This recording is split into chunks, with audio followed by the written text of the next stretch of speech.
রাঙ্গামাটির এক কলেজের অধ্যাপক মাহফিল শেষ করে লঙ্গতে থেকে আসার সময় উনি দেখি আমারে বলছে, হুজুর দেখবেন বৃদ্ধাশ্রম কেমন, চলেন দেখি।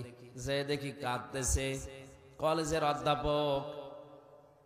ওর মা বলছে, বাবা আমি যখন মারা যাব তুই আমার মাথার উপরে ফ্যানটা পাল্টিয়ে দিবি। মা বলছে, মা ছেলে বলে, মা তুমি তো মারাই যাবা, তখন আবার ফ্যান পাল্টিয়ে করবো কি? মা চোখের পানি ফেলে দিয়ে বলে, সন্তান আজ 3 মাস আমি এখানে আছি, এ ফ্যানটা চলে না। কর্তৃপক্ষকে বলেছিলাম, ওরা আমার কথা গুরুত্ব দেয় না। তুই টাকা পয়সা তো পাঠাস না, এই জন্য ওরা আমার সেবা যত্ন করে না। আমি 3 মাস এখানে থেকে যেটা বুঝতে পারলাম, তুই আমার সাথে যা করলি কিছুদিন পরে তোর ছেলে এইটাই করবে। তোর তোমার ফ্যান ছাড়া ঘুম আসে না, তোর কষ্ট হবে, এই জন্য আগে থেকে তোরে সতর্ক করলাম। ওই অবস্থায় দেখি ওর মা মারা গেল, ওর হাতের উপরে হাও মাও করে কেঁদে ফেলেছে। আমারে বলছে, হুজুর এ দোষ শুধু আমার একা না, এ দোষ আমার বোর। ওই বেটি বারবার আমাকে ফসলা যে বুড়ি যদি বাড়ি থাকে তোর ভাত আমি খাবো না। শেষ পর্যন্ত আমার 2টা সন্তান আছে, তাদের মুখের দিকে তাকে আমি কিছু বলতেও পারি না, তালাকও দিতে পারি না যে ছেলে মেয়ে দুটো কি হবে। বহু কষ্ট করেছিলাম, কিন্তু 3 মাস আগে আর পারি নাই, বাধ্য হয়ে রেখে গেছি এখানে। শেষ পর্যন্ত আমার মা আজকে মারা গেল, দুনিয়াতে এখন আমার নাম ধরে ডাকার মতো আর কেউ নেই। ও টাঙ্গাইলের মা বোনেরা এসেছেন কিনা আমি জানি না, শুধু নামাজ পড়া রোজা করার কালো বোরকা পরে মনে করছেন আমি জান্নাত পেয়ে বসে আছি। না, স্বামী যেটা পছন্দ করে ওটা যদি জায়েজ হয় অবশ্যই আপনাকে জীবন থাকতে মেনে নেওয়া লাগবে। এখানে আমি সহ যত স্বামী বসে আছে, প্রত্যেকটা স্বামী, আমি সবার পক্ষ থেকে বলছি, প্রতিটা স্বামী পছন্দ করে, চাই যে আমার বিয়ের পরে যেন আমার মা বাবা আমার সাথে থাকে। কারা কারা স্বামীরা চান হাত তোলেন তো। এই বিয়ে না করে হাত তোলার দরকার নেই, বিয়েটা বেড়া যায়। ঠিক আছে, সম্মানিত মা বোনেরা তাকান, আপনার স্বামী হাত তুলেছে কিনা। অথচ আপনার কারণে এই স্বামী কিছুদিন পরে তার মা বাবাকে আলাদা করে দিতে বাধ্য হয়। আপনি জান্নাত যেতে পারবেন না শুধু নামাজ পড়ে রোজা রেখে কালো বোরকা পরে না, মা বাবার সাথে, শ্বশুর শাশুড়ির সাথে নিজের মা বাবার মতো আচরণ করা লাগবে।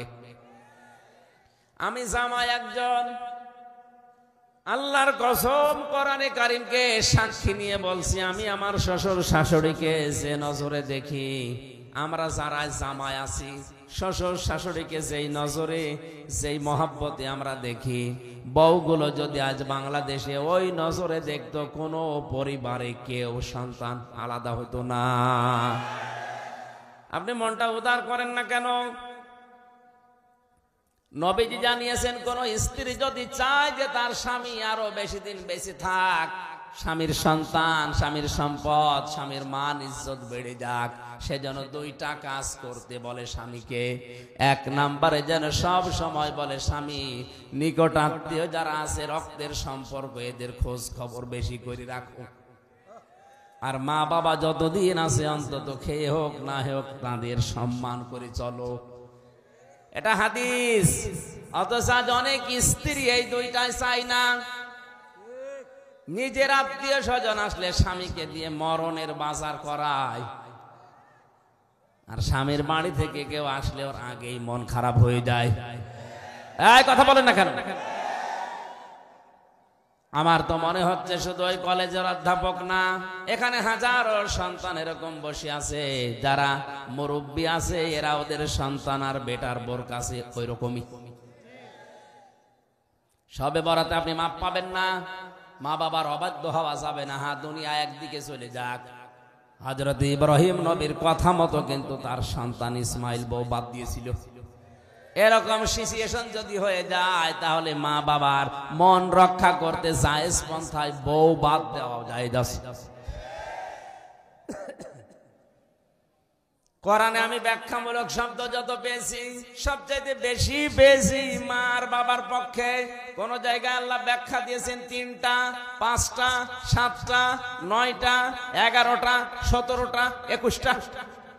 এত ব্যাখ্যা আমি কোন নামে পাইনি, শুধু মার বাবার নামে আল্লাহ কথা বলতে গেলে নিজেই ব্যাখ্যা করছেন। কারণ আল্লাহ নিজে জানে যে আমার পরে সব চাইতে হামজার পেছনে শ্রম দিয়েছে ওর মার বাবা। আল্লাহর শব্দের ধরন দেখেন, ওয়াখফিদ লাহুমা জানাহাজ যুল্লি মিনার রাহমা। এখানে যারা আলেম আছেন তাদেরকে বলছি, আল্লাহ পাক বলেন ওয়াখফিদ, খফজুন শব্দের শাব্দিক অর্থ হচ্ছে ডাউন, ফল করা। ডাউন, শুধু ডাউন করবেন না, ফল করে দেন। জানাহন মানে ডানা, জিল্লুন মানে নম্রতা বা ছায়া, দুইটা অর্থ আছে। মিনার রহমা, দয়া। আল্লাহ পাক বোঝাতে চেয়েছেন তোদের ডানার যে রহমতের ছায়া আছে এটা মা বাবার জন্য বিছিয়ে দেওয়ার পরে ফল করে দিবি। আমার প্রশ্ন হচ্ছে, দুনিয়ায় মানুষের ডানা হয়? কথা বলেন, ডানা হয় কার? পাখির কাছ থেকে আল্লাহ আওলাদ করে নিয়ে আসলেন। বালাগাত মান থেকে একটা চ্যাপ্টার আছে,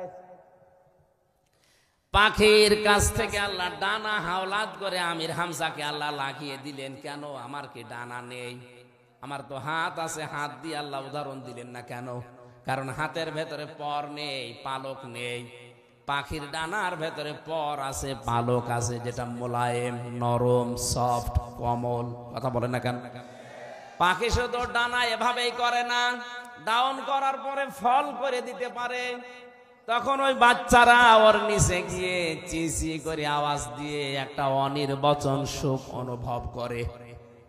আল্লাহ যেন বোঝাতে চেয়েছে, হামজা তোর মা বাবা জীবিত অবস্থায় তোর সাথে যতদিন আছে ওরা যেন মনে করে আমার হামজা থাকতে আমাদের আর চিন্তা নেই। ও বাংলার মুসলমানেরা, আমরা যারা সন্তান আছি আমাদের মা বাবারা কি এরকম মনে করতে পারছে? আজ পারছে না। যে সমস্ত কারণে, তার অন্যতম কারণ আমার বউ। কথা বলেন না কেন? আজ 100টা পরিবারের প্রায় 90টা পরিবারে বৌমারা নামাজও পড়ে, রোজাও রাখে, হজও করে, যাকাতও দেয়, দান সাদগাও করে, বোরকাও পরে, কিন্তু মা বাবার সাথে আচরণটা খারাপ করার পরে ওদের নিজের আমল সব নষ্ট করে ফেলছে। পৃথিবীর প্রত্যেকটা জিনিস ভেঙে যায়, আমলও মানুষের ভেঙে যায়। এই যে অজু করলে 7টা কারণে অজু ভেঙে যায়, নামাজ পড়লে 19টা কারণে নামাজ ভেঙে যায়। কথা বলে না কেন? আপনি যে আমল আখলাক গুলো আছে, আমল করেন, কাজ করে জান্নাত পাবেন, আমল করছেন, আমলও কিন্তু 2টা কারণে ভেঙে যায়।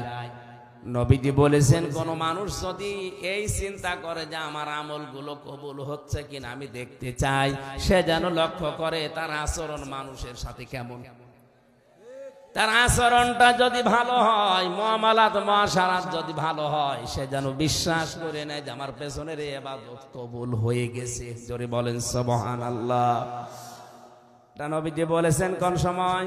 ফামাঙ্গে সুহসিহা আনিন নারি ওয়া উদখিলাল জান্নাতা ফাস। সূরা আলে ইমরান 185 নম্বর আয়াতের মাঝের অংশে আছে। আল্লাহ পাক বলেন, ওই লোকটার জীবন সফল যাকে আস্তে আস্তে করে জাহান্নামের কাজগুলো থেকে বাঁচিয়ে জান্নাতের কাজের দিকে আমরা এগিয়ে দেই।